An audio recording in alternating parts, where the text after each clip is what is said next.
د هیواد په کچه لومړی خو د اسیا په کچه دوهم لوی بیرغ به د همدې کوچنیو بیرغونو ترڅنګ د هیواد د خپلواکۍ په ورځ جلال آباد کې پورته کیږي.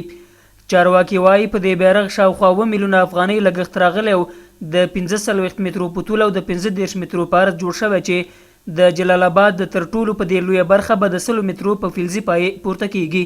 دا د افغانانو په پیسو باندې جوړیږي او تقریبي لګښت تر اوسه پورې خو لا اخري شوی نه ده. کله چې خلاص شي دقیق به معلومیږي. تر اوسه پورې 83 لکه افغانۍ په دې باندې مصرف راغلی، څه کم او یا څه زیات دی.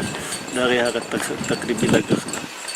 دې بیرغ پایه 100 متره لوړوالی لري چې دا د ټولې دنیا په سطحه باندې به 8م لوړترینه پایه وي او د اسیا په سطحه باندې به 2مه لوړه پایه وي. د بیرغ په خپله د بیرغ پارچه چې کومه ده هغه بیرغ چې په دې کې نصبیږي هغه 25 متره په 45 متره کې ده.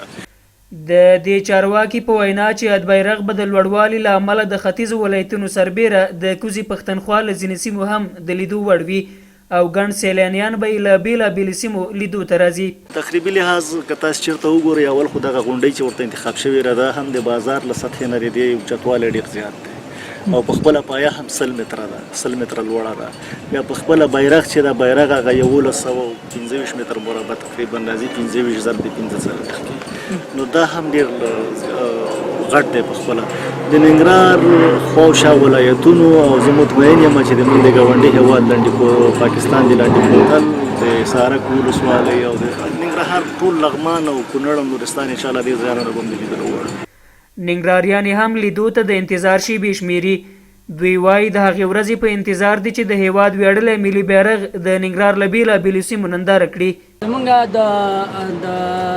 د زمري په 28مه چې زمونږ بیرغ ودرېږي، لوړ بیرغ به ودرېږي، موږ دې ته ډېر په تمه یو. دې ته په تمه یو د دغه ورځ د رارسېدو لپاره موږ ټولو ډېر انتظامات نیولی دی.